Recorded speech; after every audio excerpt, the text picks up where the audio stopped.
শেষ পর্যন্ত শেষ হয়ে যাচ্ছে পিটার ডি হাসের অধ্যায়।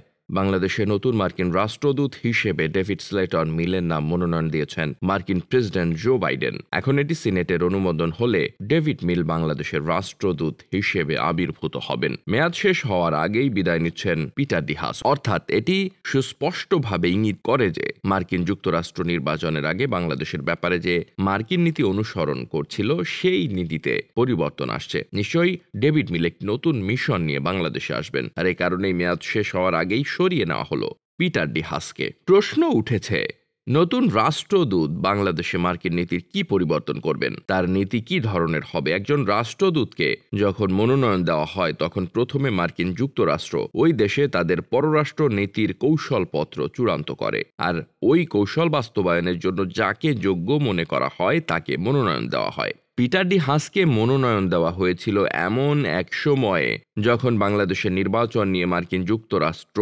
উদ্বিগ্ন ছিল। মার্কিন যুক্তরাষ্ট্র বাংলাদেশকে গণতন্ত্র সম্মেলনে আমন্ত্রণ জানায়নি, বাংলাদেশের র্যাবের বিরুদ্ধে নিষেধাজ্ঞা আরোপ করেছিল এবং অবাধ, সুষ্ঠু ও নিরপেক্ষ নির্বাচনের জন্য একটি সুস্পষ্ট চাপ দিচ্ছিল।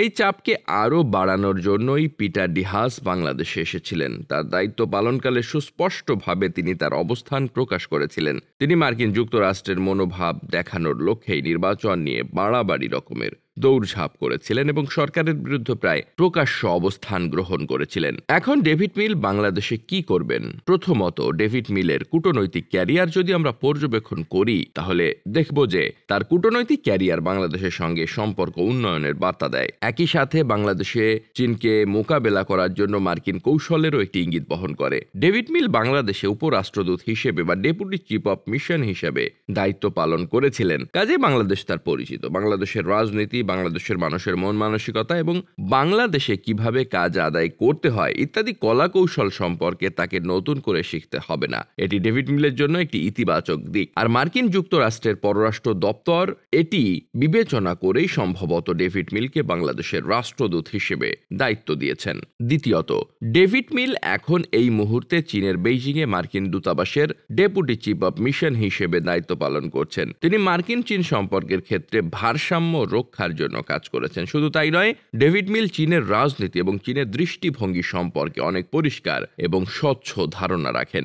বাংলাদেশের সঙ্গে চীনের সম্পর্ক সাম্প্রতিক সময়গুলোতে অনেক বেড়েছে। বিশেষ করে বাংলাদেশ চীনের উপর অর্থনৈতিকভাবে অনেকখানি নির্ভরশীল হয়ে পড়েছে। আর এর প্রেক্ষিতে মার্কিন যুক্তরাষ্ট্র এমন একজন রাষ্ট্রদূত নিয়োগ দিয়েছেন যিনি চীনের রাজনৈতিক অভ্যন্তরীণ বিষয় সম্পর্কে ভালোভাবেই ওয়াকিবহাল। বাংলাদেশের সঙ্গে মার্কিন যুক্তরাষ্ট্রের দূরত্বের একটি বড় বিষয় হলো চীনের সঙ্গে বাংলাদেশের বেশি মাখামাখি সম্পর্ক। আর এ কারণেই চীনের কূটনীতিতে অভিজ্ঞ এবং চীনের কূটনীতি অলিগলি চেনা ডেভিড মিলকে বাংলাদেশে পাঠানো হয়েছে বলে কূটনৈতিক বিশ্লেষকরা মনে করেন।